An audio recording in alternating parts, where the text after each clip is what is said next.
Kuwa wa kwanza kupata update mbalimbali, bonyeza subscribe kisha alama ya kengele ili uwe wa kwanza kupata kila taarifa mpya, habari motomoto, matukio ya kweli, makala zenye elimu na burudani. Yote hayo utayapata hapa Maisha Online TV, mwangaza kwa jamii. Madam, assalamu alaikum warahmatullahi wabarakatuh. Wa alaikum salamu warahmatullahi wabarakatuh. Habari za leo? Nashukuru Mungu. Mambo yanaendaje? Alhamdulillah. Wapendao wote wazima? Hofu juu yako na mashaka? Mimi kwa kweli nipo vizuri, alhamdulillah. Alhamdulillah. Naam. Hivi madam, uliwahi kupokea barua ukiwa shule kutoka kwa rafiki ama ndugu, ukaitwa pale mbele ya wengine, ikasomwa pale na unapokea iwe barua ama kadi?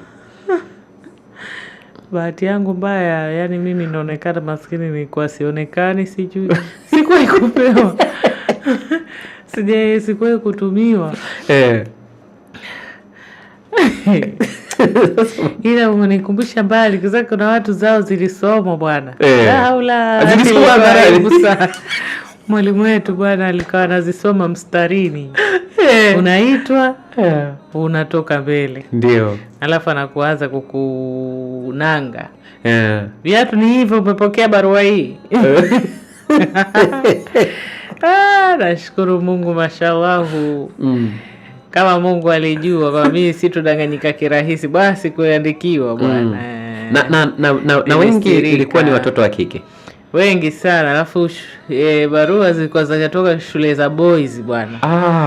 Sasa inaonekana mimi nilikuwa sifahamiki, ambayo ilikuwa stara kwangu. Nashukuru Mungu nimestirika. Sasa ingekuwa saizi mtu yuko na video yangu bwana ipandisha pale. Lela naye aliitwa barua kutoka ng'ambo. Maana yule mwalimu leo ni siku ya kusoma barua kutoka ng'ambo. Unakuaje? Kwa kituko kweli. Mashallah, kwa kituko sana. Lakini zile nyingine ukirudi nyumbani, kwa mimi nilikuwa nikisoma mbali na nyumbani. Ukirudi nyumbani kama kawaida, wale wanaorusha mawe juu ya bati wako wengi. Wadao tupa mchanga huko. Sikia tujiwe mama sasa, kumekucha. Laila amerudi. Siku zao zimefika, siku za tarawih ndo mashallah. Mawe yanarushwa sana juu ya bati. Ukisikia tu ya mwingine atakuwa nikija nitarusha mawili. Unajua fulani. Kwa hiyo yakirushwa kila mtu asikilize amerushwa mangapi. Mama binti tukua wengi. Kwa sasa kila mtu asikiliza kodi yake. Yangu mimi kwa mawili, kuja moja si yangu.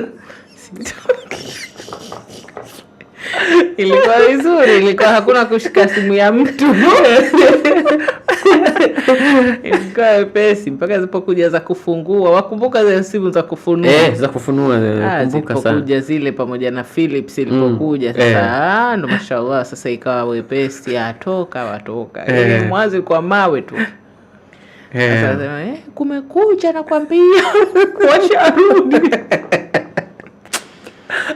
Tumetoka mbali sana, hata sijui wako wapi wale wezi. Na wale walikuwa wanatudola gani? Na wale walikuwa ni wezi. Sijui walipo maskini. Kwa pamoja na sisi, sote tulikuwa wezi. Sijui siku hizi wako wapi. Mwenyezi Mungu awajalie. Walitufurahisha, tulipata experience. Kabisa. Experience. Wajua alafu furaha yake ilikuwa nini? Raha yake ni kwamba tulikuwa tukiibia. Yaani ukisurvive bila kukamatwa inakuwa tamu. Ukikamatwa tu excitement inakuisha. Sasa bwana mambo huyu atakuwa na mkosi. Kwa nini tunakamatwa? Sasa yuko rafiki yangu mmoja alikamatwa yeye. Alikamatwa anaongea na simu usiku. Ndio. Sasa wajua kwao walikuwa wengi mabinti kama sisi. Mama yake akawa amejenga madouble deka. Wajua deka zile vitanda vya deka viko vitatu kwenye room moja. Kwa mabinti walikuwa 6. Kitanda kimoja, deka 2. Kwa moja mpangwa pale, nyingine hapa, nyingine hapa. Sasa yeye dada zake wako kwenye deka nyingine. Yeye pamoja na lastborn sasa yeye ndo alimchoma. Wajua yeye analala chini, lastborn analala juu. Sasa kila kitaka kusinzia, simu yule anaongea. Unajua zile za kuongea saa 5 usiku mpaka asubuhi bure. Nilikuwaga bure. Nakumbuka sana ule mtandao. Sasa hivi haupo, ulitutesa sana. Maskini mashallah. Sasa yeye alivyokuwa akiongea alikuwa lazima aike mguu juu ya chaga. Yaani ilikuwa ni pozi lake. Anaeka mguu juu ya chaga. Sasa yeye alivyokuwa akiongea kwanza alikuwa anamkera mwenzake kwa sababu anaeka mguu juu ya chaga kwa anaminya. Namba 1. Namba 2 alikuwa hajui kuongea kwa makisio kama wenzake walikuwa hawasikiki. Lakini yeye sasa sauti yake mashallah hawezi kuicontrol. Kwa sasa mdogo wake akana kereka, sema nitamfanya nini mimi huyu? Ajue kama mimi jambo hili silitaki tena. Akamtegesha mamake, akamwambia ukiona tu ifika saa 6 mama njoo. Utakuta ngoma iko moto kati. Mamake akaja bwana. Kaingia mpaka ndani kamkuta mtu kaeka mguu juu ya deka na mkono akaweka hapa kifuani. Na simu anaongea. Na inawezekana kafumba macho hapo. Kafunga na macho kama ulikuwepo. Amepiga zake pajama kama kawaida. Mama yake akawasha taa. Yeye hajajua kama taa imewaka. Sikawa fumba zake macho aongea, yuko mbali anapigwa saundi. Akabeba kutoka kwenye kile kitanda, akashushwa chini na mama yake. Akaanza kuomba radhi, akamwambia la, leo hatukusamee. Kwanza tunataka huyo unaongea naye aje hapa hivi sasa. Akachukua simu, nakutaka uje hapa hivi sasa. Yule akakata simu haraka. Alitolewa uwanjani. Wajua ile bomba ya kumwagia maji, ule mpira wa kumwaga, alimwagiwa na mpira mpaka alfajiri. Kwa hiyo hawajajali bili hapo ya maji. Kwani zamani ilikuwa haja nyingi, ilikuwa haziji nyingi. Wengine hata walikuwa bado hatujawekewa yale nini wanaita nini mita. Zamani ilikuwa bado wengine walikuwa wanachukua maji ya chemchemo hayana mita. Alikuwa alimwagiwa maji mpaka alfajiri. Asema na kuandaa ili ikifika asubuhi uende ukiwa msafi. Sasa sisi tumekwenda madrasa tunamwangalia mtu mbona haji madrasa ana nini leo? Maana yeye tuna mipango yetu, tukitoka madrasa tunaenda zetu kwenye viazi karai. Tuchukue sasa ujumbe wa jioni. Kwa jioni ujumbe uko vipi? Sasa msubiri haji.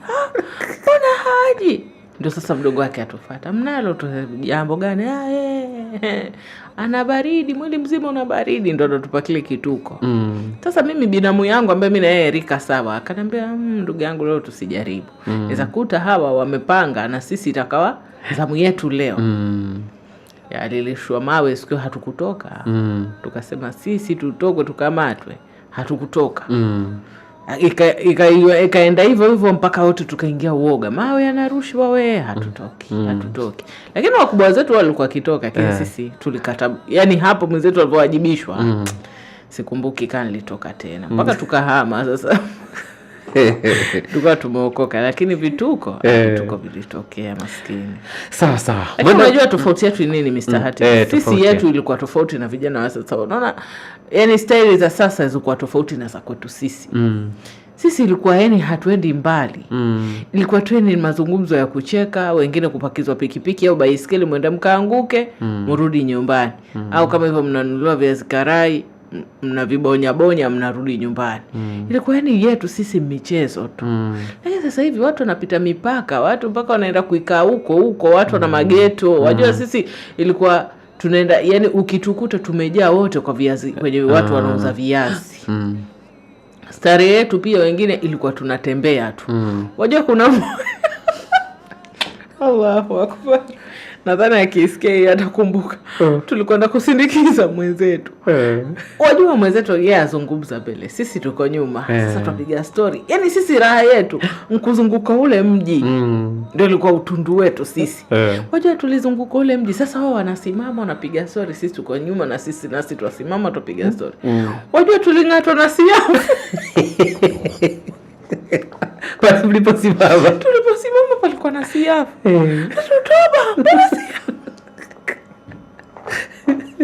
Sasa sisi ambao tuko nyuma na vijuba vyetu la haula ukimbia jamani twendeni tukaoge jamani. Siafu zimetujaa mwili mzima. Kumbe pale tuliposimama bwana pale ndo kuna kiwanda cha siafu. Huyo mwenzangu mpaka leo tukikaa tuandikia na message jamani siafu. Hatuna mbavu. Kwa hiyo sisi yetu ilikuwa ni kama hivyo, kuzunguka tu ule mji pale. Labda mamako asubuhi ataambiwa tu, mwanao jana usiku tulikuwa tunamuona na Surura. Lakini hatukuwa na mengi maskini, hatukuwa na mengi zaidi ya hiyo kuzunguka. Sawa. Unatofautishaje enzi zenu na zama hizi sasa? Yaani sasa hivi wajua mambo yako hadharani sana. Vitu viko hadharani, halafu hakuna mipaka. Sasa sisi maskini tulikuwa yani kuna haya fulani hivi. Halafu ilikuwa yani inajulikana mpaka jamaa wenyewe wanajuana kwamba fulani na fulani wao ni marafiki. Wajua wazazi wanayajua. Ndio. Kwa hiyo hata kama ikawa labda umekosewa adabu, wazazi wale wanafahamiana kwamba mtu yule anaweza kuchukuliwa hatua kwa sababu wajua kwamba hawa ni watu wa Matani, walikuwa pamoja na Matani na nini na nini. Sasa mfano wangu mimi alikuwa anaitwa Majinun. Kwa tulikuwa tufahamiana kwamba huyu rafiki yake ni huyu. Sasa katika sasa ule rafiki hatukuwa na neno tofauti la hivi sasa. Lalojulikana hivi sasa watu wanaiita nini, wachumba. Sisi tulikuwa neno hilo hatulijui. Watu wa pembeni ndio walikuwa wakisema fulani mchumba wake ni fulani. Lakini sisi wenyewe tulikuwa tunajiona tu kama ni marafiki. Sasa watu wa sasa hivi sasa na ile pia kulikuwa kuna haya ya kwenda kwenye kificho. Yaani hamuwezi kwenda kwenye kificho. Sasa zote mko kijigrupu, unatembea kijigrupu. Sasa watu wa sasa hivi wao wanataka faragha, lakini pia kuna kuwa na hisia ndani. Wajua sisi zamani ilikuwa kati ukipiga story, unaweza tu ukapiga story naye, ukapiga story na mwingine, ukapiga story na kakake. Yaani hakuna zile kusema kwamba tuna emotion connection. Hakuna. Na hatuna la ziada tulifanyalo zaidi ya kuzunguka, kunywa juisi za mua, na wengine walikuwa kikata miwa na tuletea miwa, wengine walikuwa wanaogopa miwa migumu hatuwezi. Ama umekaa unaambiwa twende tukale viazi karai, twende tukanunua iskirimu hivyo. Yaani ilikuwa ni vitu tu vya experience vya kujenga memory. Lakini vya sasa vya sasa ni hatari. Imekuwa shida sana. Ukienda bichi ndo unastaajabu sasa, kumbe huko ni bichi. Mbona hapa kwa wazi na watu wanafanya mambo haya? Asikushukuru tu Mungu. Na nyakati zenu hamkuwa mna kwa nini mlikuwa mnaishia sehemu za wazi? Ni kutokana na nini hasa? Yaani kwamba tulikuwa hatujui zaidi ya hivyo. Ilikuwa hatujui zaidi ya hivyo. Yaani tulikuwa hatujui kwamba kuna namna ambayo tunaweza tukafanya ikawa faragha. Tulikuwa hatujui. Labda kwa sababu pia ya ushamba, maana pia mashallah hatukuzaliwa mijini tu. Tumezaliwa katika maeneo visiwani huko, ilikuwa ni sehemu ambayo ustaarabu ule wa kimji ulikuwa hakuna. Ushaona la kwanza, namba moja. Namba mbili ilikuwa pia ni watu ambao tuko nao madrasa. Na sasa unajua madrasa mkisoma mkimaliza mnapewa mawaidha. Kama sijui mambo haya kusogelea zina, sijui yafaa watu wameoana ama watu, yani tulikuwa tukichukuliwa watoto. Hakuna mtu yote alikuwa kituona sisi ni watu wazima. Kwa sasa ilikuwa hata kufanya mambo yetu pia tulikuwa tukifanya na hofu. Sawa. Madam, tunaona kwamba mtu anapokuwa na kazi ama akiwa na cheo fulani, kwa vyovyote vile anakuwa na marafiki wengi sana na kampani ambazo huwa hazikauki. Lakini mtu huyo anapokuwa amekosa cheo ama kazi husika, wale watu wote ambao walikuwa wanamzunguka, walikuwa wanamsifia, walikuwa ndio kampani zake na mambo mengine kama hayo, wote hutoroka. Hili linasababishwa na nini hasa? Wajua watu wengi watu wengi hawakupendi wewe. Watu wengi wanakupenda na ulicho nacho. Wachache sana katika watu wengi wanakupenda kutokana na utu wako. Na ukigundua hilo hapo mapema, maisha yako yatakuwa marahisi sana. Hutofanya jambo lolote kuimpress watu au kuwafanya watu wakukubali au wakupende. Watu wengi wanapata sana depression wanapokosa pesa na maybe nafasi. Kwa sababu wanajiona kwamba wao hawana thamani kwa sababu wale watu hawapo karibu na wao tena. Lakini mimi nataka kuwatumia ujumbe watu hawa. Hamukosi thamani kwa sababu nyuki vipepeo wamepungua katika maua yenu. Mnakosa thamani ikiwa mmeshindwa kuproduce yale maua. Kama umeproduce maua, yani kama una furaha, hata nyuki wasipokuja haijalishi. Kwa sababu hutegemei nyuki ili wewe uweze kusurvive. Unategemea uhai wako ili wewe uweze kusurvive. Hata hivyo nyuki wakiwa wengi, yani zile companies zikiwa nyingi, haziji kuleta lolote faida kwako zaidi ya kuchukua kwa ajili ya kutengeneza asali. Na ndivyo hivyo watu wakija kwako hawana faida yoyote kwako isipokuwa kuchukua manufaa, na mwisho wa siku hata hawezi kukufaa kwa yale manufaa waliochukua kutoka kwako. Watu wakipungua kwako, mimi naona kama ni faraja kwako, kwa sababu at least Mwenyezi Mungu amekujalia kuona watu kwa jicho la rohoni. Ku experience ukweli wa watu. Kuwa makini sana na watu ambao wako karibu na wewe ukiwa huna. Wale hasa ndo watu wako. Na watu ambao wanakaa standby kusikilizia kwamba lini utapata neema, alafu kupige simu washukuru Mungu kutokana na neema uliopata. Lakini ni watu wengi sana ambao wanaweza kutushangilia tukiwa pitch, maybe tunacheza au labda tuna perform. Ni watu wengi sana wanaweza kutushangilia. Lakini watu tukiwa tumekaa majeruhi, tuko benchi, wanaotushangilia ni wakina nani? Hakuna. Kuna mpiganaji mmoja hivi Muislamu, lakini alisema mimi nilishinda pambano. Nilikuta missed call 120.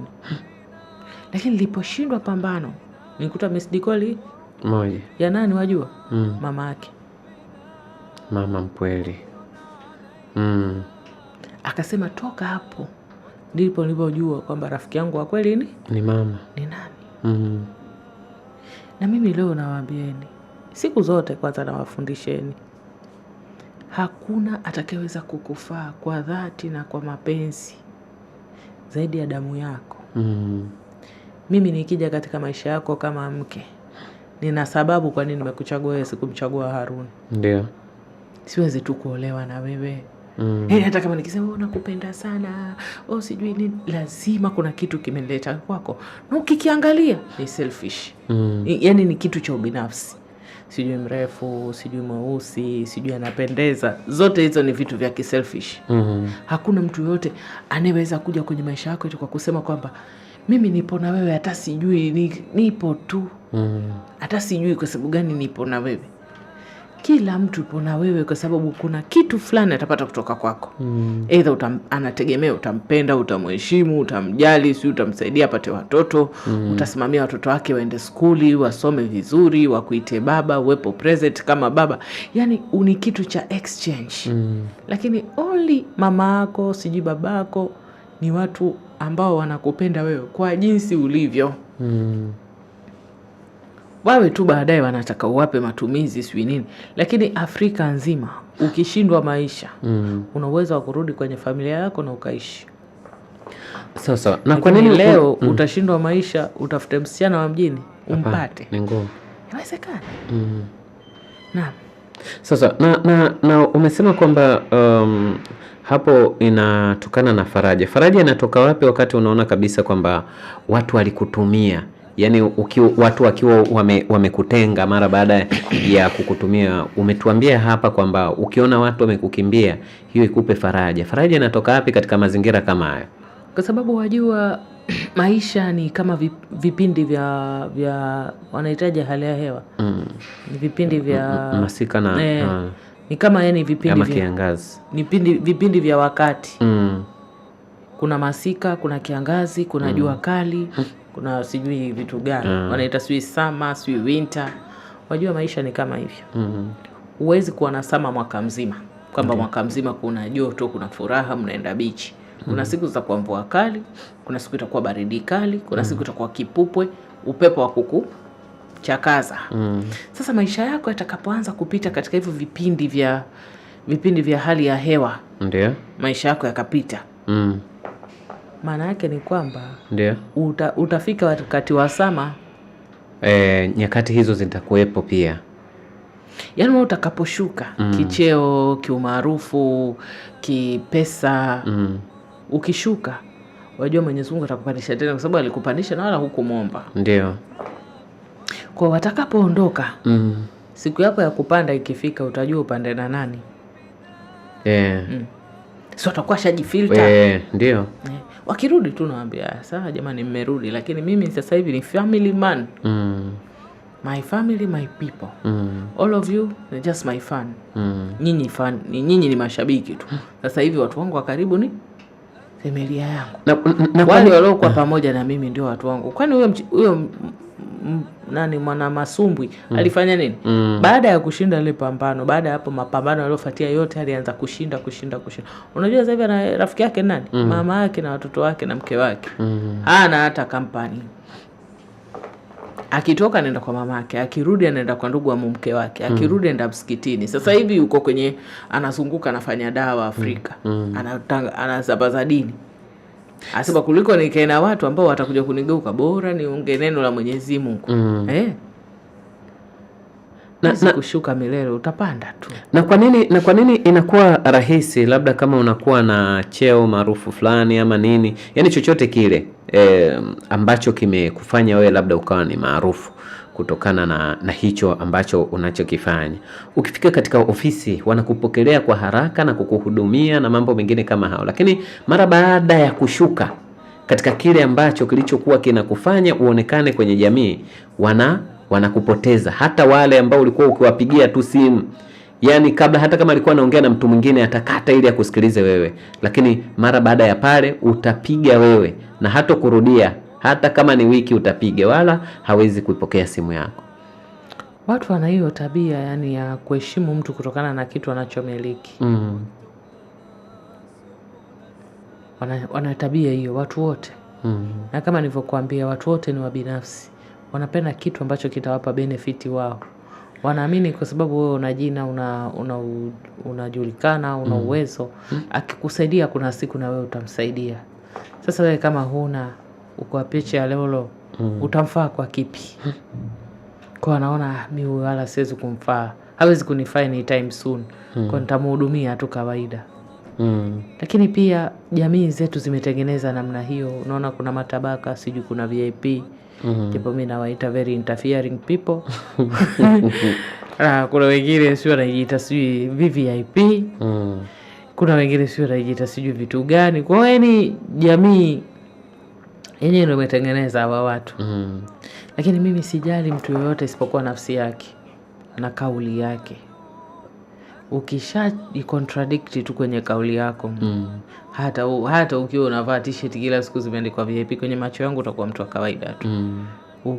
Ukiandika, ukifanya jambo la mimi na ukakengeuka katika ahadi, huna thamani na mimi tena. Hata kama niwe nimekuamini, sio nimekuweka katika ngazi ya kwanza ya watu, ukifungwa nafsi yangu na wakuta, nitakuondosha. Sipendi mtu ambaye hatimizi ahadi zake. Lakini pia napenda mtu mwenye tabia njema, hata kama akawa dhalili, lakini kama tabia yake imenyooka, nitamweka kwenye level ambao nimeweka watu ambao natakiwa kujifunza kutoka kwao. Siangalii pesa, sijui nini. Lakini kitu kingine ambacho nimekiongeza hivi sasa ni fikra ya mtu. Mtu utamheshimu vipi ni kwa kuangalia fikra yake. Nini kinatoka kwenye kichwa chake. Kila akinyanyua mdomo wake analaumu watu. Sijui fulani hajaweza kunifanyia mimi jambo fulani. Sijui serikali imefanya kitu fulani. Sijui anasema mwingine anasema vipi, mimi watu hawanithamini, watu wananitumia. Kwa nini wewe unakiri mbele yangu kwamba wewe una udhaifu wa fikra namna hii? Inatakiwa unionyeshe kwamba wewe una akili. Kwa nini unataka kutumia akili yangu? Yaani mimi nina akili alafu wewe huna akili, alafu utakakuwa rafiki yangu. Sasa wewe uone kama utanitumia mimi tu, mimi sitofaidika kwako. Kwa kitu kingine ambacho nimekiongeza katika harakati zangu hivi sasa ni mtu capacity yake ya kiakili. Anawezaje kupambanua mambo? Je, ni mtu wa lawama, ni mtu wa kusema watu, au ni mtu wa kulaumu, au ni mtu msengenyaji? Kwa nini wewe kwako una confidence ya kuwasema watu mbele yangu? Kwa nini? Ina maana hata mimi nikiwa mbali utanisema. Hii ni tabia yako mbaya. Na mimi kwa nini wewe nikusaidie kula nyama za ndugu zako walokufa? Kwa sababu usengenyaji ni mbaya sana kwenye dini yetu sisi. Kwanza tumekatazwa na Mwenyezi Mungu kusema watu, fuatilia mambo ya watu. Mimi sitaki kuwa kwenye kikundi chochote cha kuwasema watu, isipokuwa kikundi cha watu wanajadili kesho tutafanya nini kwa ajili ya kukuza vipato vyetu. Turejeshe furaha katika nyumba zetu, tukaondoka nyumbani wazazi wetu wafurahi. Ama tuchangie katika kuleta mabadiliko katika sehemu ambayo tupo nchini kwetu, kwamba vijana fulani mashaallah wamekufa lakini wameleta mabadiliko katika nchi yao, tunajivunia vijana hawa. Au vijana hawa ni vijana wa kupigwa mfano katika dini yetu ya Kiislamu. Vijana hawa mashaallah wameleta harakati za watu kutumia akili, za watu kustaajabu, yani kutokana na uwepo wao. Sasa mimi hao ndo watu ambao nawapenda, yani napenda niwe karibu nao. Lakini watu wa kusema watu wa kukosoa watu wa kulaumu watu wajua kusaidiwa. Unaweza ukasaidiwa, ni haki yako, lakini sio lazima. Mtu anaweza akaamua akusaidia au asikusaidia, na uweze kumfanya kitu chochote. Kwa hiyo watu hao mimi wananuzi sana, watu wa kusema kwamba kwa sababu kunisaidia we ni adui yangu. It was a favor. It was not even, haikuwa haki yako, ilikuwa ni furahi kukupa. Si kama ni haki yako nikupe, si deni. Sio deni. Sasa na kuna umuhimu wa kuwa na marafiki. Muhimu. Na utawapimaje kuwa ni marafiki? Sawa, tuanze kwenye umuhimu hapo. Unatakiwa uwe na watu tu ambao mabadilishana mawazo. Sio marafiki pase, lakini unatakiwa uwe na watu ambao mabadilishana mawazo, ambao fikra zenu zinaendana. Yeye yuko thabiti upande fulani na wewe uko thabiti upande fulani, kwa hiyo mkutana mwajazana. Namba moja. Namba mbili, lazima uwe na watu ambao wanakufuatilia na kukuangalia. Ikiwa unakengeuka watakushtua. Lela, ulikuwa unafanya vizuri, lakini sasa hivi naona kama unakengeuka. Hebu rudi nyuma kidogo, tafakari kwamba hapo tukwenda vipi. Naam. Okay, sawa. Na marafiki angalau wawe ngapi? Wingi wa marafiki ndio wewe kwamba una upendo sana. Nataka nijue hapa. Sasa sijajua maana yako halisi ya marafiki iko vipi. Lakini kama unaweza ukawa nao kwa kadri utakavyoweza. Kama utaweza 10, lakini kumbuka hawa ni watu wako wa karibu. Rafiki hasa, sijui watu wanatumia criteria gani, lakini mashallah mimi sijui hata na marafiki wangapi. Na niko na watu ambao niko nao karibu sana, karibu miaka 15 sasa.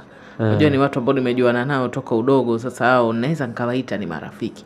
Lakini watu ambao tunafahamiana niko nao wengi sana. Wakunishauri, wakunisaidia kutoka hapa kwenda pengine. Wengine nimejuana nao kwenye kazi, wengine nimejuana nao katika kusoma, lakini wengine nimejuana nao katika shughuli tu ninazofanya. Bwana, mimi naweza nikakusaidia fikra na ushauri sometime. Jamani shukrani sana. Jamani mimi nakupenda. Hata mimi nakupenda jamani. Hivi umegundua mtu anaweza akakwambia nimekumisi, na wewe ukasema nimekumisi pia na ukawa hujamisi. Imekaa kinafiki sana. Ni hatari sana. Hatari sana. Kama I'm fine. Hujambo, si jambo. Yani hiyo pia imekaa ya kihatari sana. Unaweza kumjibu mtu hujambo akakujibu si jambo, na wakati kumbe ni mgonjwa. Sasa unatakiwa muulizaji. Ni hawa wanaojibu. Tatizo lipo kwa mjibuji. Kama umisi mtu sema sijakumisi. Kwani unaniambia I miss you tu? Hivi lazima umwambie kwamba sijakumisi ama umwambie asante? Ukisema bora alo kupiga kirungu cha kichwa kuliko amekwambia asante. Kwa nini unasema? Sasa baada kama kutumia imisi unamwambia eti au mwambie eti. Kwa sababu gani? Kwa sababu unapomwambia sijakumisi kama inauma zaidi. Asante. au mtu ambaye umwambie kabisa sija. I miss you. Unaweza kumwambia fanya mpango basi tuonane. Ndio kudanganya I miss you tu au asante au sio ukisema asante. Aise Mungu nashukuru sije kuambiwa asante, lakini asante inauma. asante. Hivi asante naomba sana. Au kuambiwa nakupenda alafu kasema asante. Alafu mtu akakwambia kwa hapo unamaanisha nini? Ukamwambia asante sana. Watu wanayapitia. Watu wanayapitia maskini, nikiwakumbuka hapo natamani niwatumie tu. Kajingo fulani hivi wewe nakasikiliza huko analia machozi na na ukweli mchungu ni kwamba mtu ambaye unamwambia neno kama hilo na akakwambia asante ama akakwambia vyovyote vile, asikwambie miss you tu ama nini, hii ni kwamba huyu mtu unajipendekeza kwake ama inakuaje? Sidhani hata kama ni kujipendekeza, ni kwamba wewe umeshindwa kusoma alama za nyakati. Umeshindwa kusoma alama, kwa hiyo yani umekuwa na kichwa kizito kwa alama zenyewe si ndio hizo sasa, ni kama kujipendekeza, umejua. Sidhani kama ni kujipendekeza. Kujipendekeza naona neno zuri sana, lakini naona ni kama umekuwa Tomaso sana. Yaani huku nje watu wanafurahia, yaani kuambiwa asante au naona kama haijakaa sawa na level yako. Yaani huko Mungu amekuumba kwa time nyingi. Kweli. Akatoa hadi na watu vitu vyenye maumbo ya ajabu, malaika na mashetani. Jamani, msujudieni huyu. Uje mwambiwe asante maise, nakupenda sana, siwezi kutamani ufikie asante. Asante ni kitu kibaya, Mungu wangu. Lakini ukipoza hadi ukisema asante ni kitu kizuri. Sasa asante inakuwaje kitu kibaya? Sasa kutuma I miss you ukaniambia asante, nakupenda sana. Asante. Ukaniambia asante au eti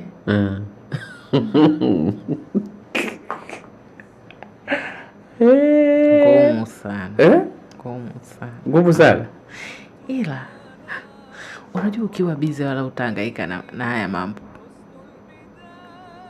Ukiwa unasoma kwa bidii, yani kila mwaka ukigraduate unachukua kozi nyingine, unaweza ukashangaa imepita time hujahangaika na mtu. Lakini madam, unafahamu kuna nyakati za mapumziko ukiwa unasoma, ukiwa unafanya, yani lazima kuna nyakati za mapumziko ambapo akili yako inahitaji kurefresh. Yani ukipumzika unaweza tu kaenda kuogelea. Yani ukiwa umepumzika kaogelee, pika chakula kula, angalia movie. Yani ukiwa uko busy na mambo yako, unaweza tatua ya mambo kaamua tu. Imagine kuandika ujumbe mrefu sana wenye mapenzi mazuri, alafu ukaambiwa okay au asante. Lakini pia watu wengine jamani, acheni kuwa slow sana. Yani mkiona tu dalili fulani, chukua tu mabegi uondoke zako. Moyo. Wajua moyo wewe ndio unaomiliki. Unaweza kuuforce ukafanya chochote unachotaka. Na kitu kingine ni kwamba wasichana, kwa nini hampendi watu wanaowapenda? Kwa nini hamwapendi hivi hawa vijana wanaowapenda? Sawa, moyo unaweza lakini hebu enjoy tu, na yani usicommit kwake, usiwe na commitment. Lakini hebu experience tu ilivyo raha kuliko kupelekwa. Yani huyu unapelekwa kama treni isokuwa na kichwa. Yani unapelekwa sijui, lakini naona ni kama vile watu wanapata tabu sana ambazo wangeweza tu kuziepuka. Wangeweza kuziepuka. Au unatumiwa message ya tulale saa 11. 11 jioni unatumiwa message ya basi tupumzike. Hapo kuja kupiga simu baadaye unakuta mwenzako hajapumzika. Anaongea na mwingine. Upigi. Kuna wengine wanapiga asubuhi kuangalia last scene unakuta saa 5:30 usiku. Bora hata ingekuwa saa 5, saa 8. Asubuhi ukiamka. Maana wewe si kazi yako ni kuandika message wewe kazi yako ni kuanza mazungumzo. Wewe hutaki kuanza chochote, hutaki kuanza kilimo, hutaki kuanza biashara, unataka uanze mazungumzo na wanaume. Basi ukiamka asubuhi unataka uanze sasa. Good morning my king. Unawakuta my king amelala saa 5:30 usiku. My king alikuwa wapi tena?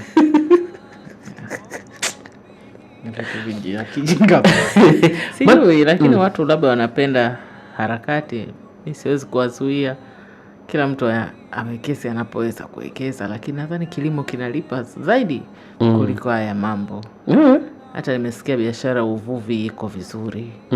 Na kuzamia snorkeling. Ukienda huko baba utafurahi sana kuliko hizo. Achana nazo. Kama unaona unapenda sana kuliko wenzio, inaonekana utakiwa uje kwangu nikupe dawa. Njoo, therapist wako nipo. Utafurahi ukija, nitakupa chai, nitakubembeleza huku unakunywa chai na nakwambia wewe ni wa thamani, watu wanakupenda, mimi pia nakupenda. Kunywa chai hii, labda utakuwa na trauma, ndio maana labda unapenda wasio kupenda. Kwa nini unapenda wasio kupenda? Unataka nikupe nini ili uache kupenda wasio kupenda? Nitakuongelesha maneno mazuri, maneno ya rohoni. Nitakupa dawa mahususi. Hutopenda tena wasio kupenda. Utapenda tu watu wanaokupenda. Na kwa mara ya kwanza kwenye maisha yako utafurahia mapenzi na mahusiano, na inshallah utafurahia ndoa, utaifurahia. Kwa kama unasumbuliwa na shida ya kupenda usipopendwa, tafadhali njoo ofisini, njoo mimi nitakupa chai. Wallahi ukinywa ile chai hutotaka kupenda usipopendwa. Sasa madam, asante sana. Bila shaka hiyo chai ni chai tiba. Ni chai tiba. Mr. Hatib, ndio maana nikakwambia ukinywa huwezi kupenda usipopendwa. Safi kabisa. Tena kuna siku tu nitakupata wewe japokuwa wewe huna matatizo hayo, ila nitakupa tu unywe, kwa sababu hiyo chai inasaidia mambo mengi. Kuwa na amani katika moyo wako, kuwa na utulivu. Kwa yani wewe utasahau kuhusu madhila. Itakuwa nafsi yako kwanza inasaidia kukuza maua katika moyo wako, kwamba harakati za kukasirika zitaondoka katika maisha yako. Siongei kama utani, hapa naongea kama therapist sasa. Harakati za makasiriko, wasiwasi, kuumia kutaondoka katika moyo wako, kwa sababu kwanza ina detox. Inatoa sumu na takasumu katika mwili wako, kiasi kwamba ukikaa hivi ukifikiria, utakuwa unafikiria mazuri tu na neema tu na furaha tu. Utakuwa unatamani kila ukilala, nitamka saa ngapi niende kufurahi. Kwa usikate tamaa, mimi nipo, na kama unavyoniona mimi nafurahi, sina wasiwasi. Hata wewe unaweza kuachieve. Karibu sana. Asante sana madam. Madam, kuna katika maisha tunapitia nyakati tofauti, na wakati mwingine mnatuambia tusikate tamaa na tuendelee kupambana licha ya magumu na changamoto tunazopitia. Lakini jinsi gani sasa tunaweza kukataa ule msukumo wa kusema hapa bana, mimi nimefika mwisho, hapa nimeshindwa? Namna gani tunaweza kushinda tabia hizi ambazo zimewacha wengi wakirudi nyuma zaidi na kukata tamaa katika maendeleo yao kila siku? Mara nyingi anayekukatisha tamaa ni shetani. Na yeye huwa ana whisper au anakunong'oneza kwenye sikio kwamba huwezi. Waliopo kabla yako wameshindwa, huwezi kuweza. Hakuna mtu yote kwenye familia yako aliyotoboa, na wewe huwezi kutoboa. Kwa hiyo huyu ni shetani, namba 1. Namba 2 ni kujiwekea kiapo katika nafsi yako kwamba huyu anayeninong'oneza kuniambia maneno haya, mimi nita make sure kwamba napambana naye na ninamshinda. Kwa ile iwe kama motivation kwako ya kufanya ili umshinde. Hiyo inakutosha kabisa kufanya. Kwa kuona kwamba huyu si ni adui ananiambia mimi niache, sasa mimi nataka nifanye nione itakuwaje. Ndio maana watu wanasema, watu wakisema kwamba wewe huwezi kufanikiwa, fanikiwa mara 2 na upige picha kwamba jamani, si mlisema mimi hapa sitofika, nimefika, mnasemaje? Sawa. Na katika kuna watu katika familia huwa ni watu viongozi, ama katika kazi ni watu viongozi, kwa sababu haiwezekani wote mkawa katika level moja. Hata kama mkiwa katika level moja, lakini kuna wengine watakuwa viongozi na wengine mtakuwa wafuasi tu wa kufuata maelekezo yale ambao mnaopangiwa. Lakini kuna watu ambao wanakuwa ni viongozi lakini wakorofi, na kuna wafanyakazi wanakuwa kawaida lakini ni wakorofi kwa kiasi kikubwa. Ukorofi ni jambo ambalo linaoigwa, ama ni kitu ambacho kipo ndani ya mtu na kinaweza kuondoka? Kuna mazingira mawili hilo jambo linaweza likatokea. Kuna mtu ni mkorofi kama defense mechanism. Unamuona hivi kama ni mkorofi, lakini ni njia yake ya kujilinda kutokana na maumivu aliyopitia. Kwa unamuona kama mbona mwanamke ni mkali, mbona mwanamke kama na misimamo, kwa sababu anajenga mipaka yake kutokana na maumivu aliyopitia huko mwanzo. Lakini mwingine ni mkorofi kwa sababu ni hila yake tu. Sasa huyu mkorofi kutokana na kwamba aliumizwa nyuma, utakapokaa naye karibu, utakapogundua kumbe huyu msichana yuko sweet hivi, lakini au huyu mwanaume kumbe wala sio mkali, ni watu wanasema ni mkali, au ni mkali kutokana na kwamba anajilinda mtu ambaye sio sahihi asimsogelee. Mimi nishakutana na watu wengi sana ambao watu wanasema huyu ni mkali, huyu ni mtu mwenye misimamo mikali, lakini ukiongea naye, ukiwa karibu naye, ni mtu ambaye anayejali kuliko mtu yote ambaye umewahi kukutana naye. Kwa hiyo katika ukali na huu tuseme kwamba watu kuwa tofauti na sisi ambavyo tunataka, mara nyingi inaweza kawa sababu ni hizo mbili. Kama sababu ni hii ya kusema mtu anajilinda, mtu huyu unaweza ukaishi naye. Lakini kama mtu akawa ni hila yake sasa, yani yeye ni mkali au ni mkorofi kama hila, ni mgonjwa, inabidi aende akamwone therapist. Kwa sababu Mwenyezi Mungu au hii dunia, watu kama wewe sio watu wa kawaida. Ni watu ambao tunasema kwamba muna tabia zenu ziko nje ya kawaida. Kwa kama mtu kitu chochote unachokifanya kiko nje ya kawaida, maana yake ni kwamba unahitaji matibabu au usaidizi. Lazima wewe uwe humble. Kwa nini wewe haupo humble? Unajaribu kutuma ujumbe gani? Ina maana either unaumwa tukusaidie upate matibabu, au uamue kwamba unataka kubaki hivyo hivyo mpaka lini. Naam. Sawa. Na hili la kuamua kwamba unataka kubaki mpaka lini ni sahihi sasa? Watu wengine hawapendi kuwa na kampani ya watu, hawapendi marafiki, kwa wanataka wabaki hivyo hivyo na tabia zao kwa kadri watakavyotaka. Kwa unaweza ukawaacha, kiwemo kuwatenga, au kuwaacha watafute watu ambao watakuwa wote ni wakorofi. Wajua ikiwa wote wakorofi ni raha, kwa sababu vikiamka huko wanaweza hata pia wakapigana, watafurahi wenyewe kwa sababu ndo starehe zao, wanapenda vurugu. Lakini sasa kama mtu akiwa amekwambia yeye anataka kubaki hivyo hivyo, hataki kubadilika, inakuwa wepesi kwako wewe unaotaka amani kwamba utaenda kutafuta mwenye amani mwenzio. Unajua Misati, kuna watu wanakosea sana kwenye maombi. Mfano, unaomba Mwenyezi Mungu akujalie rehema. Anasema Mungu nipe amani na utulivu. Dua nzuri sana. Kazini kwako unaiba. Wewe ni mwizi kazini. Hela unapewa ufanye hivyo, unazipitisha huko. Kwa sababu umemwomba Mwenyezi Mungu akupe amani na utulivu, anafanya ugundulike kutokana na ule wizi. Ndio. Wajua wizi kugundulika, utahukumiwa, kama nkufukuzwa utafukuzwa, utakuwa na amani. Sawa? Sasa yeye akishaona kwamba anataka kugundulika, anaanza kutafuta njia za kishetani za kuficha ile amani na utulivu Mungu anataka kumletea. Sasa tunaulizana, umeomba dua ya nini kama hutaki Mungu aingilie kati kusafisha magugu yaliyopo katika tabia zako? Mtu mwingine anaomba, Mungu naomba unijalie mume mwenye heri na mimi. Unakutana na Hamadi anakufanyia vituko. Kuliko umwache Hamadi, vile vituko ni jibu la Mungu kukuletea amani na utulivu katika maisha yako. Ndio. Kuliko uachane na Hamadi, unatafuta njia za kuendelea kuishi na Hamadi. Sasa wewe uko sure kweli hayo unayoomba ndio unayoyataka katika maisha yako? Mbona una confuse mambo mengi? Unataka amani na utulivu. Amani na utulivu yakitokea katika maisha yako hutaki, unataka kuendelea kuishi navyo. Saa nyingine mtu anaweza akakuacha.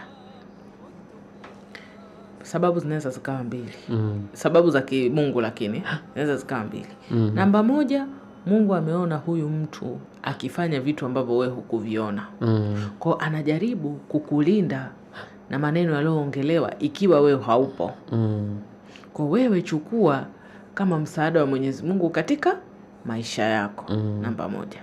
Namba mbili, Mungu ameona kwamba huyu mtu wewe umemweka kama chanzo chako cha ibada.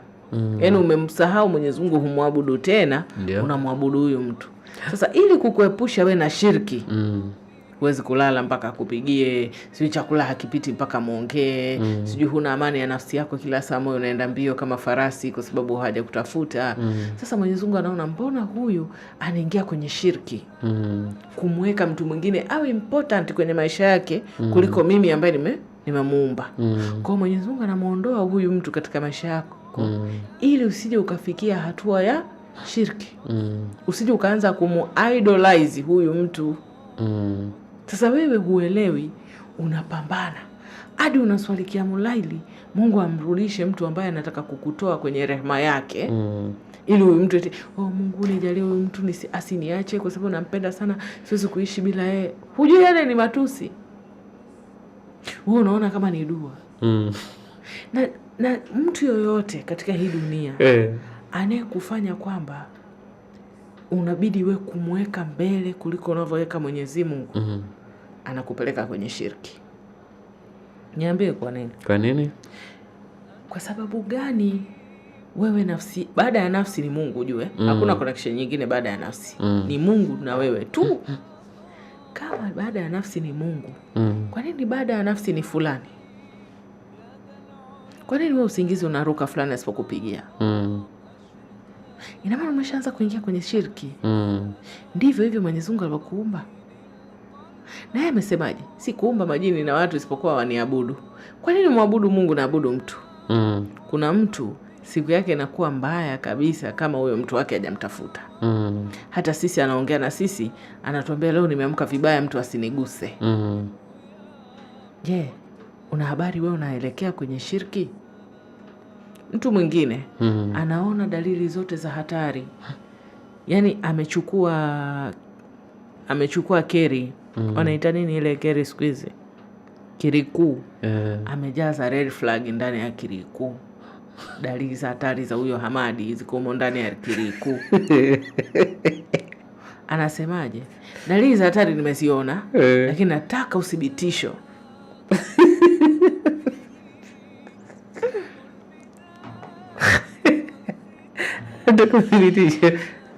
Sasa namuuliza, kiriku kwa siku nalipa bei gani?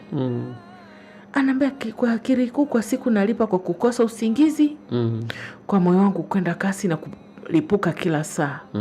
Namuuliza, haya malipo yana worth it? Is it worth it? Yani hii gharama unayotumia kutunza hichi kiriku chako cha red flag ni sahihi kwa maisha yako? Ukienda tukakwambia una moyo mkubwa kwa ajili ya mabujubuju kwenye moyo, kila saa moyo unapasuka, kila saa moyo unaenda mbio, utamlaumu nani? Unahisi operation ya moyo ni shingapi? Yani huyu moyo wenyewe watu wanasema ni kifaa, yani ni organ ghali zaidi duniani. Lakini wewe unampa mtu ambaye hata hajui jioni atakula nini. Kweli? Kweli wewe una deserve kupata hii organ ya Mwenyezi Mungu? Kazi yako iwe ni kukusanya red flag unajaza kwenye kiriku. Kutwa nzima unazunguka nacho. Umekusanya red flag namba 1, 2 mpaka ya 7. Huyu mtu amekusaliti, umemsamehe mara ya kwanza, 2, 3, 4, 5, 6. Alafu watoto wakisema siku ya Christmas wanamsubiri Santa, unawashangaa. Wewe umemkubali ex wako mara 6 kwa kukusaliti. Watoto wanaamini Santa, kitu ambacho hakiwezekani. Kila mtu amini anachotaka. Usiwacheke watoto kwa kuamini kuna Santa na kati unampokea mtu wako msaliti mara 10 sasa. Na mtu atakuheshimuje na kati amekusaliti zaidi ya mara 3? Zote nakwambia nitabadilika, na wewe unamchukua unamkubali. Sasa ni kweli, nakuomba tubadilike kwa ajili ya familia yetu. Familia gani? Angekuwa anajua hiyo ni familia, angeenda kushare siri zake za kimwili na nafsi na mtu mwingine. Wewe unadhani huyu anajali kuhusu familia? Atathubutu kuleta maradhi kwenye familia kama kweli hii anaiona ni familia? Mimi nimeona red flag zote, lakini nataka tu nipate uthibitisho. Unataka kithibitisho gani? Asimame kwenye muhadhara aseme wallahi mimi ni mwizi, mimi ni msaliti? Ndio tunachotaka? Saa nyingine mtu alishakuacha zamani. Hawezi kukuambia kama mimi Maridhia wewe sikuhitaji tena. Kwa hiyo nitakupiga matukio Maridhia mpaka utafute mwenyewe tiketi ya raha leo uondoke. Hutaki kuona. Unasema hapana, nitakathibitishe. Wewe unahisi hawa huko wanaopendwa kadhati, unafikiri hawa watu wao hawafanyi vituko hivyo? Wanafanya, lakini wana make sure vimefichwa. Si ndio Msahatibu? Au ni uongo mimi nawaonea wanaume? Kweli. Kwa nini wenzako sisi tunafichwa? Kwa nini wewe unaonyeshwa hadharani? Kwa nini sisi hatujui kukamata? Kwa nafikiri sisi hatujui kama vinaendelea. Lakini hatujui hata tutafute mwaka mzima hatuvipati. Tunatafuta hata vikiandikwa kwenye mtandao hela inalipwa vinafutwa. Kwa nini vyako vipo? Kwa nini vyako unavikuta? Yaani unatakiwa ujiulize. Kwani watoto wanasema wanaume wote ni wahuni? Ndio ni wahuni, lakini kwa nini wazetu wetu sisi hatuwakamati? Kwa nini wako wewe unamkamata? Ina maana anataka uone. Kwa sababu amefanya nini? Amesha salimu amri. Anataka uondoke zako kimya kimya bila mlio, lakini wewe bado tu. Kuna mtu alisalitiwa kwenye mtandao, tuliona amesalitiwa mpaka mwanaume akaamua maana ninakusaliti uniache, hutaki, basi mimi naondoka. Mwanaume akahamia huko mpango wa kando. Eti mwanaume alipohamia mpango wa kando, wajua alimfuata. Nimekuja kuchukua mume wangu. Mume anamwambia mume gani?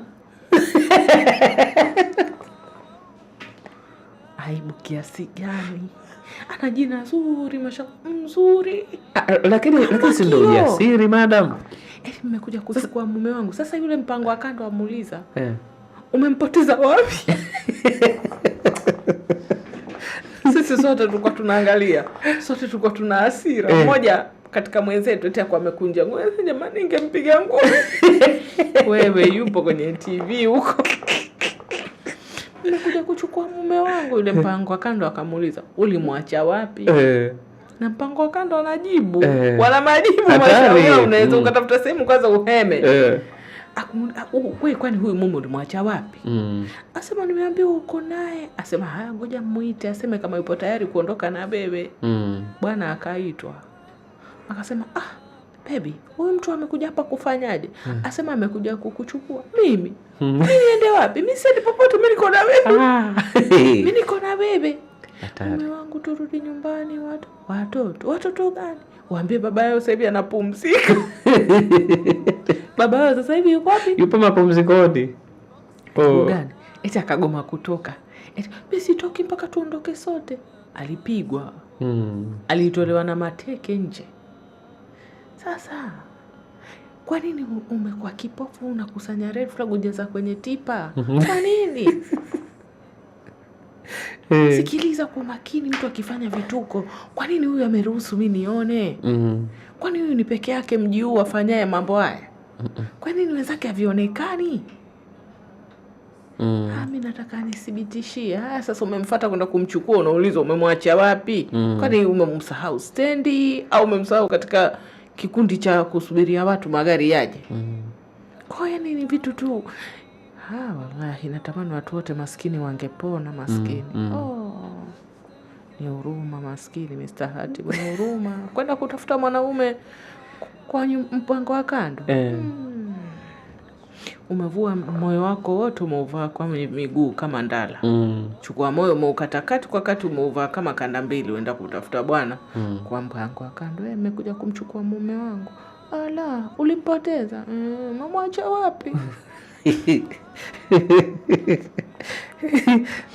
Hatari sana.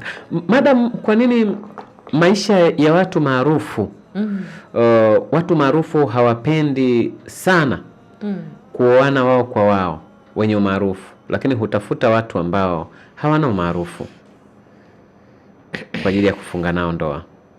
Nadhani ni machaguo ya mtu binafsi. Angalia kwamba labda huyu atakuwa hana time kama mimi, ratiba zangu zilivyo ngumu. Na labda ratiba zake zitakuwa ngumu. Kwa hiyo nataka mtu ambaye yuko flexible. Ikiwa niko free tuweza kukutana kati kwa kati. Namba moja. Namba mbili, kule katika ule hiyo showbiz au hizo entertainment, unakuwa humuoni mtu mwenye akili, yani ambaye yuko pure. Watu wote washa labda dhulumika, watu wengine washajiingiza katika mirengo ambao sio. Kwa unaona mbona hapa mimi siwezi kupata mke au mume? Ngoja niangalie nje ya box, tapata nani? Lakini mwingine anaweza kaa anapenda tu kwamba mimi napenda, mimi sawa niko hivi, lakini nataka mtu mtu engineer fulani huko amekaa mahali ametulia. Siwe yuko busy tu na data, siku nyingine yuko busy huko na mambo yake. hatakuwa na time na mambo mengine isipokuwa familia, kazi na mimi. Kwa watu wengine wako hivyo tu. Inategemea na preferences za watu binafsi. Lakini watu wengine ndio hivyo kwamba anajaribu kuweka mambo yake yawe siri. Kwa kuwa na mwenzake katika umaarufu, anahofia baadhi ya taarifa zake atashindwa kuzicontrol. Atashindwa kucontrol. Sasa madam, tunajua pia licha ya hayo yote kuna masuala ya mitandao hivi sasa na dunia ipo huko. Kuna watu wengine huwa wanaposti familia, wanaposti watoto wao mitandaoni, na watu wanaona, na wameenda mbali zaidi, hususan wanawake. Mpaka hivi sasa mtu akiwa mjamzito anaposti na tumbo kabisa. Tunaona hata ambavyo hatukuwa tunatakiwa kuviona wakati mwingine. Kufanya hivi kuna athari gani, hususan kwa mtoto, bora hata kwa mtu mzima, labda uliamua mwenyewe ukiwa na akili zako timamu, lakini kumonyesha mtoto mtandaoni ngali akiwa mdogo, kuna athari gani ambazo zinaweza zikamtokea? Je, ni sahihi ama ni mtazamo huru tu? Nadhani watu wanaangalia matarajio yao binafsi na nini wanachotafuta wakiwa wanaposti. Wanatafuta nini, kuthibitisha nini, hivyo. Namba 2 ni wakumbushe tu kwamba mtoto anaweza kukushtaki. Kwa hiyo kumweka hadharani kwamba mimi nataka nimshtaki mamangu na babangu, kwa nini waliniweka hadharani, wanilipe fidia ya kuniweka hadharani. Lakini pia nyingine ni kwamba mtoto wenu yuko kwenye hatari ya kufanyiwa bullying ya mtandao. Internet bullying is real. Na ni mambo ambayo yanawaumiza sana watu. Kama unaweza kuprotect watu wako, ni bora ukaweka kando. Unaweza ukaweka mambo yako, labda experience, ukapiga picha wali, ukaweka wali. Si lazima upige picha aliopika wali au alionua wali. Kila mtu anafahamu kwamba tukifika umri fulani tunakuwa lazima tunakuwa na mume, mke au watoto. Hakuna haja ya kuthibitisha kwamba unaye kweli au huna kweli. Kama huna utajulikana tu, na watu wakikuona watajua tu huyu hana, huyu nywele hizi, huyu hana mtu, peke yake huyu. Au hivi anavyotembea huyu hawezi kuwa naye. Au pete mkono wake mbona uko wazi, huyu hana. Kwa hiyo mimi nadhani kama huna itajulikana, na kama unaye pia itajulikana. Lakini mimi kwa fikra yangu naona si lazima sana kuweka watu hadharani kama hawajataka. Wengine wanaweza kuwa wanataka, bwana unakuona unaongeongea sana, leo nataka uniweke mkono ili watu wajue kwamba wewe upo na mimi. Weka mkono bwana. Leo hatulali hapa mpaka uniweke mkono wangu uposti pale na aya ijulikane kama wewe, mimi niko na wewe. Na watu watajua. Au ukiwa unaongea nataka nitokee nyuma huko niwe nakuuliza maswali bwana, ili watu wajue watu wengine mashallah wana mapenzi na wivu mkali. Kwa hiyo anataka uthibitishe kwamba upo naye. Unaona? Kwa hiyo inategemea. Mwingine anaweza kawa hataki kufanya, lakini yule aliye naye anataka athibitishiwe. Bwana ili kufunga mlango wa mimi kuwa na wasiwasi kwamba watu watakuchukua, sema upo na mimi. Kwa hiyo nadhani hiyo inakuwa ni kila mtu, lakini haipendezi nadhani. Hasa wanawake kuweka tumbo hadharani. Sidhani kama ni jambo la mila na tamaduni zetu. Provided kwamba kuna watu wengi wanahangaika hawajapata tumbo. So hakuna haja ya kuwafanya wajisikie kwamba wao wamekosa. Kwa sababu wao wamekosa, si kama labda kuna kitu walichofanya kumuudhi Mwenyezi Mungu mpaka wakakosa. Wewe ni mtihani, kupata na kukosa zote ni mitihani. Kwa hiyo nadhani uende tu taratibu kwenye rehema ambazo Mungu anazokupa. Nenda taratibu tu. Usijaribu kuthibitishia watu kwamba nimepata, ndio nimepata, niko sawa. Usijaribu. Na hii kwa mfano kama kuweka vitu mitandaoni, kwa mfano kama hivyo kuposti labda tumbo ama kuposti wakati mwingine maungo yako yote, yana athari gani hususan kwa watoto wako wajao? Unaweza watu wakawaonyesha wakiwa skuli, huyu mama yako, hii ndio ilikuwa mimba yako kumbe. Labda ana disformalities, kuna mahali hajapendeza vizuri, labda kuna rangi tofauti na rangi ambayo watu wanaijua, so akaanza kubuliwa pale. Ana tumbo kubwa sana, ana sijui kitu gani kikubwa sana, maana binadamu unawajua lazima watakutafutia vijisababu uonekane kwamba hufai. So inaweza kumwathiri mtoto, au ikawa mbinu yeye kupigwa bullying shuleni kwa sababu mama yako anajiweka wazi mtandaoni. Katika maisha yetu ya kila siku tunakutana na vitu pia ambavyo vinavyotufurahisha na tunakutana na vitu ambavyo pia vinavyotuchukiza. Lakini kwa kiasi kikubwa ukiangalia maisha ya mtandao hivi sasa, vingi vinavyoonyeshwa ni vitu vizuri tu na hawaonyeshi vitu vibaya. Nataka tu kujua kwamba mtandao umechagua kuonyesha mambo mazuri pekee, na kwa nini watu wanakuwa wanaonyesha mambo mazuri pekee na hawaonyeshi pia ukiangalia uhalisia wa kile wanachokionyesha? Mtandao umesahatibu ni movie. Lazima nikati scene ambazo nimekosea, sijatoka vizuri, mwanga haupo. Siwezi kuposti kitu ambacho sio kizuri unless nataka kuchekesha. Kwa hiyo usije ukategemea eti point yako ya direction eti ni kuangalia mtandao, utapotea. Au si reference yako ni mtandao, utapotea. Mimi mwenyewe nikiwa siruki live, niko very careful neno gani ninaloongea. Sababu wewe ndio uende ukaangalie pale useme basi haya ndio maisha na mimi nataka kuishi. Uongo. Usiangalie hata siku moja mtandao kama sehemu ya wewe unatakiwa kukaa. Au eti si wewe na bonzi wako mnatakiwa mpendane kama kwenye mtandao, utapotea.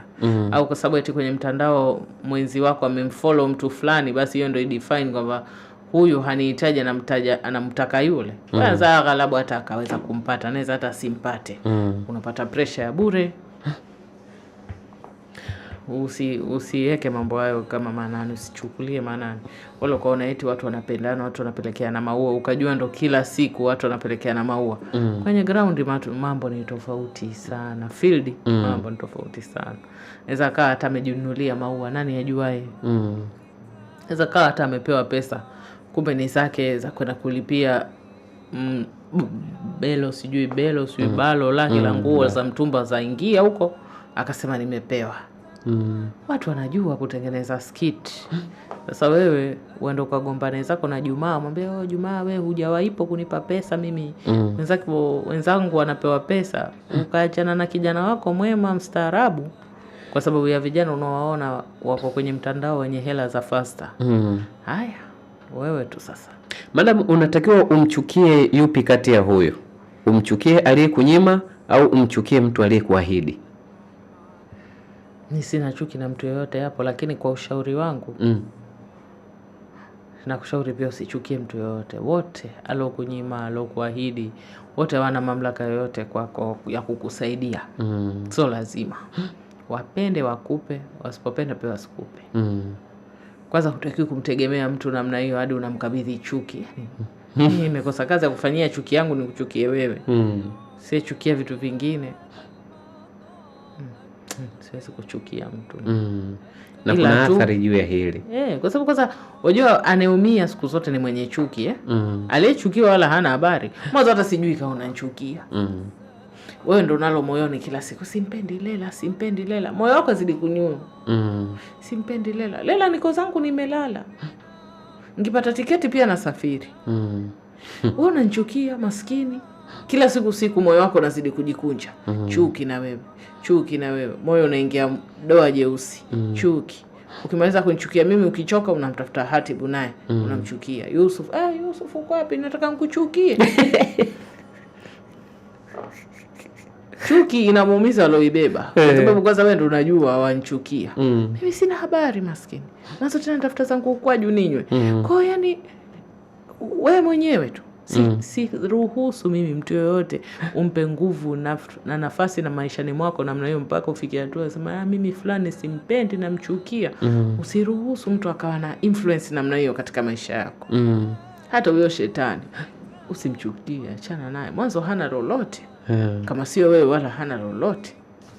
Kwa hiyo usichukie mtu yoyote. Wewe ishi zako kama maji. Imekuja beseni utakuwa around. Imekuja glass utakuwa mrefu. Imekuja kijiko utakuwa kama kijiko. Yaani wewe occupy space kutokana na sehemu ulipo. Ndio uzuri wa maji. Ukiniweka kwenye chombo cheusi nitaonekana kama mweusi. Ukiniweka chombo cha blue nitaonekana kama blue. Nikiwa baharini nitakuwa na chumvi. Nikiwa ziwani nitakuwa nimepoa. Yaani maji no stress. Ukinichemsha nitatoka mvuke. Ukinigandisha nitakuwa ice.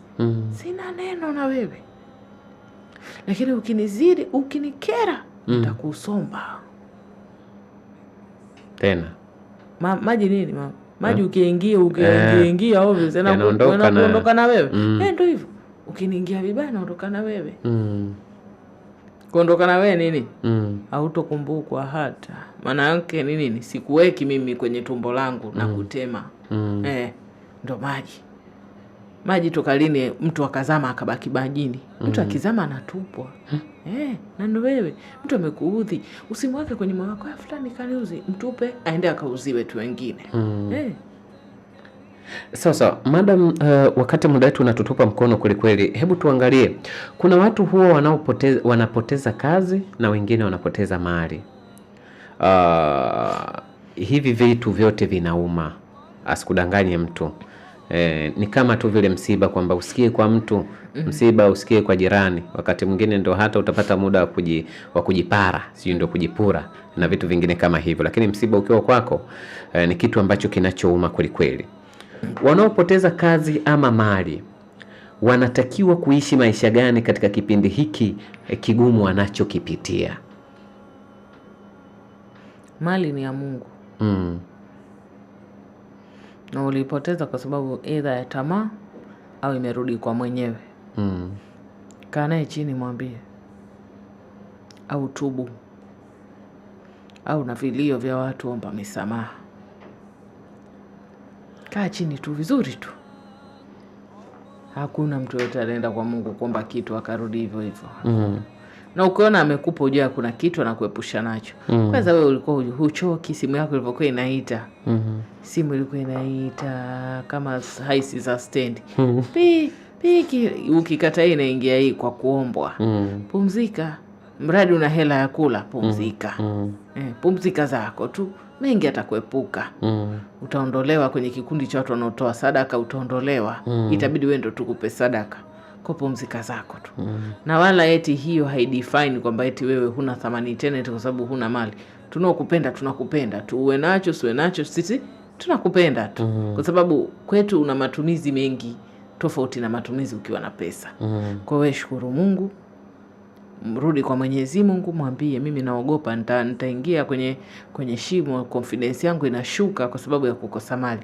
Nipe mali Mola wangu, watu walionifanyia fitna wajue kwamba wewe ni Mola wangu, au nirudishie nafasi yangu, watu wanaonifanyia fitna wajue mimi wewe ndo mtu wangu. Ushafahamu? Lakini pia kama kuna watu umewauzi, nenda kaombe radhi. Saa nyingine ni machozi ya watu, saa nyingine ni watu wamekunja fundo nafsi zao, kwao wanakuwa hawana furaha na wewe, nenda kaombe radhi. Lakini angalia, labda wakati uko na mali uliinajisi kidogo, angalia namna gani unaweza kuitoharisha mali yako. Mzinifu ajabu, ulikuwa mwizi, umedhulumu, umekula mali ya watu, ya yatima, mali ya majani, mali ya masikini. Kwa nenda katengeneza namna ambayo utaweza kuitoharisha mali yako ili iweze kurudi kwako. Sasa na kuna watu huwa wanapata matatizo sana wanapokuwa wamepoteza vitu hivi. Unakuta watu wengine ndio sababu ya ugonjwa wao huanzia hapa. Na wakati mwingine labda hata vifo vinasababishwa kutokana na hiki. Maisha haya wanatakiwa kuishi licha ya kumtegemea Mwenyezi Mungu, lakini wanatakiwa kufanya nini katika jamii ambayo inawazunguka, ambao wakati mwingine walikuwa wanaonekana kama vioo na watu walikuwa wanaongelea. Na unavyojua, kwa mfano kama mtu anapokuwa na mali, huwa kuna kundi fulani, hata kama alizoeana na wakina khatibu, kile kijiwe ambacho alichokuwa ngutana nacho anahama, anapata marafiki wengine wapya. Unaweza ukachukua hatua ya kwanza, labda ukaamua urudi kwenu, kijijini kwenu, ukakutana na rafiki zako udogoni.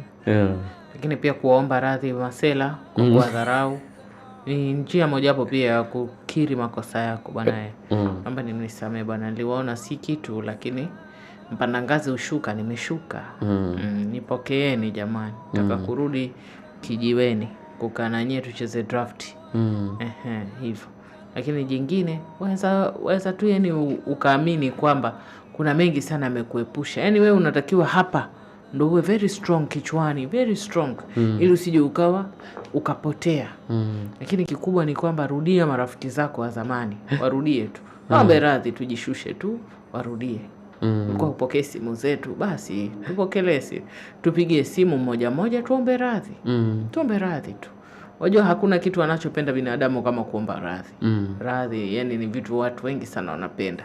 Kwa waombe hata kama itakuwa haijatoka moyoni kwao, wakisema hamna neno brother, tuko pamoja. Lakini wewe utakuwa umesha clear conscious yako na Mungu. Naam. Madam, siku hizi tumalizie na hii hapa ya watu kutokufanya mazoezi. Tunaona kwamba kuna magonjwa mengi sana ambayo yasioambukiza, ambayo yamekuwa yakigharimu maisha ya watu, wakati mwingine afya na mali pia. Tunatakiwa kuishije katika ulimwengu wa sasa ambao umejaa vitu tofauti ambavyo kwa kiasi kikubwa vingi vinasababisha maradhi haya? Kufanya mazoezi kwa wingi, kutojishughulisha kwa mambo ambayo hayakuhusu, kulala kwa wakati, kuamka kwa wakati, kufanya kazi kwa bidii, lakini pia kula vyakula ambavyo vimeshauriwa, na mara kwa mara kwenda kwa ajili ya vipimo mahospitalini, lakini kunywa maji mengi. Kunywa maji mengi sana. Lakini kikubwa usiweke watu au vitu moyoni, usiweke yani wala utakuja kugundua siku ukifa kwamba watu watawajali hivyo unavyohisi watu wanajali. Watu watawajali hivyo. Tukikuzika tu jamaa, tukimaliza tunatafuta replacement. Kwa wala wewe sio mtu muhimu hivyo. Kwa hiyo usiwe na wasiwasi wa kutaka kila mtu ataka kumuimpress, hapana. Madamu, hii mbinu ya kutokuweka vitu moyoni, wanawezaje? Watu wengi huwa wanaugua sana huo ugonjwa wa kuweka vitu moyoni, na hata kama akisema apuuze, basi utakuta tu yani hivi vitu vinaishi humo. Atumie mbinu gani mtu huyo ambaye kwa kiasi kikubwa hivi sasa anatufuatilia na anataka kujua kwamba ameshindwa muda mrefu sana, anataka kutoa hicho kitu, lakini kimetulia zake hapo kimya? Jiulize ile swali. Hata nikiwaza mpaka asubuhi nitabadilisha nini? Hivyo tu. Je, hichi kitu ninachokiwaza baada ya mwaka kitakuwa na faida gani kwangu? Baada ya miezi mitatu itakuwa na faida gani? Wiki ijayo kitakuwa na faida gani? Ukipata ya majibu wala utowaza. Kila ukitaka kuwaza jambo linataka kukupanikisha moyoni mwako, jiulize, hata nikiwaza nitabadili nini? Alafu baada ya hapo tunaona tu amani imekuja. Inakuja tu. Amani itakuja. Kwa sababu hata ukiwaza huwezi kubadili. Umepoteza hela leo. Haya, hulali unafikiria usiku kucha. Utaipata? Hapana. Nitaipataje? Nifanye kazi ziada ili hela iliyopotea niweze kuirudishia. Chana na kuweka mambo moyoni. Yani ukiumwa ndipo utakapogundua ala ulikuwa unawaza tu bure. Watu wala hata hawana habari na wewe. Watu wananionaje? Wala watu hawakuoni. Kwanza ukiwa katika hizi harakati za maisha ukasema eti siwe umeamua olewe zako na mstaafu au mtu mzima, watakuwa kushangaa ni vijana. Lakini sisi watu wa umri ambao umekwenda tutasema mwenzetu yule kashajua kwamba eti sijui umeamua eti wewe unauza zako biashara fulani, wewe unaiona ndogo ndogo, lakini sisi tunatamani tungekuwa na confidence ya kuanza biashara ndogo kama yako. Kwa hiyo wala usijali. Wanaojali kuhusu machaguo yako ya maisha ni watu wadogo. Lakini watu wazima wote tunakupongeza. Wala usiwe na wasiwasi. Usiwe na wasiwasi. Hata kama mpata mstaafu, olewa zako, usiwe na neno. Tutoko kucheka ni Gen Z. Lakini sisi wote watu wa millennium wote tunasema jamani, hata mimi nikipata kakake hana neno. Kakake mstaafu. Yani ni vitu tu ambavyo sisi wala hatuviekei manani. Kwa hiyo usiwe na wasiwasi. Usiwe na wasiwasi. Fanya maisha yako. Madam, ngoja nimalize na hii kwa siku hii ya leo. Kuna mtu mmoja nilikuwa napewa story yake jana jioni ya kwamba amekuwa na yeye walifanikiwa kuzaa na mkewe watoto watano, na bahati mbaya licha ya hivyo mkewe alikuwa anasemwa vibaya ukweni, lakini yule mwanaume alikuwa kama vile hataki mke wake asemwe, lakini yale ambayo alikuwa anasemwa na familia kwa kiasi kikubwa yalikuwa yana ukweli juu ya tabia za mke wake. Lakini baadaye ikabidi ahame katika mazingira ya nyumbani kwenda kukaa mbali na nyumbani kwao. Lakini yule mwanamke alikuwa bado ana tabia za usaliti na akawa anaendelea kufanya hivyo. Lakini mbaya zaidi, mwanamke huyo alikuwa ni mfanyabiashara ndogo ndogo hizi, anaenda anachukua mboga na kuja kuuza, anafanya zake hivyo, anaenda vijiji vingine. Lakini ikaja kubainika kwamba chimbuko la huyu kijana ni huko huyo mwanamke anapoenda kuchukua hizo bidhaa. Kwa hiyo kama ni chimbuko ni kule, wanamfahamu yule ni mke wa nani. Lakini inasemekana mwanamke huyo alikuwa ameolewa huko pia. Yaani akija huku ameolewa, ana mume, afu akienda kule ana mume. Anahudumia waume wawili kwa wakati mmoja. Lakini huyu mwanaume ilikuwa akiambiwa mke wako anafanya hivi na hivi, alikuwa anamkania, anabisha. Hakuna kilichotokea. Anamwamini. Unaona? Sasa mpaka wazazi wa yule wakawa wanaona kama labda huyu mtu kuna kitu ambacho amefanyiwa ambacho ni kibaya. Basi kibaya zaidi, yule mwanamke ikaja sasa ikawa inadhihirika. Wakati mwingine anamwacha hapo, anamwambia mimi naenda, kuna mtu naenda kuonana naye usiku, naenda kuonana. Unaona? Lakini licha ya hivyo akaja akamwambia nipe talaka yangu. Mwanaume akawa hataki kutoa talaka. Lakini mwanamke akamwambia mimi naondoka na kuandikia mimi talaka. Akaondoka akaenda kuolewa, ndoa sasa rasmi. Mtu huyo akawa ameweka hadharani sasa kwenye familia yake kwamba yule mimi nimeachana naye, kaenda kuolewa. Kaolewa huko, kapata ujauzito. Baada ya kupata ujauzito, anarudi pale, anakuja kukaa na huyu mwanaume. Alisema nimekuacha. Aliyemwacha. Anakuja kukaa na yule mwanaume, anampokea, wanaendelea kuishi mpaka amekwenda kujifungua. Yule mwanamke yule ambaye anakwenda kujifungua, kwa bahati mbaya huyo mwanamke amefariki juzi. Unaona, kwa shida za uzazi. Damu ilipungua sana, akawa amefariki, lakini mtoto yu hai. Sasa kuna mtu akawa ananiambia jana kwamba hebu muulize madam kwamba huyu ndugu yetu kuna shida kwenye ubongo au kweli kuna tatizo, ama kuna tatizo la kisaikolojia. Huyu ndugu yetu alikuwa ametiliwa na huyu mwanamke, maana mpaka msiba yeye alishakuwa kama DX10. Kwenye msiba alikuwa mbele sana, mpaka wao wanaona aibu wao. Alipenda sana, ana shida za abandonment issues, anapenda watu sio wapenda. Yaani unajua ile abandonment issues. Unampenda mtu sio kupenda. Uchoki kupenda. Unapenda bila kuchoka. Shida za afya ya akili. Kumbe kuna watu ambao wanapenda bila kuchoka.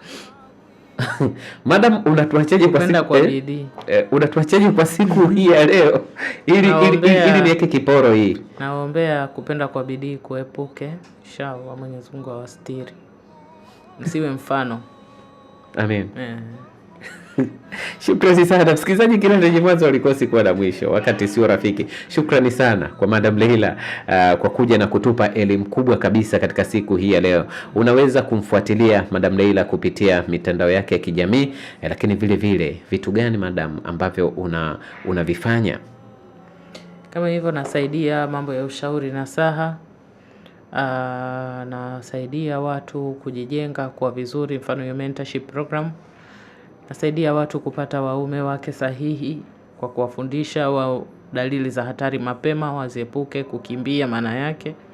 Lakini pia kama mtu ameumizwa, moyo wake umepondwa, namsaidia apate amani na aweze kurudi katika hali yake ya kawaida, endelee na harakati zake za maisha.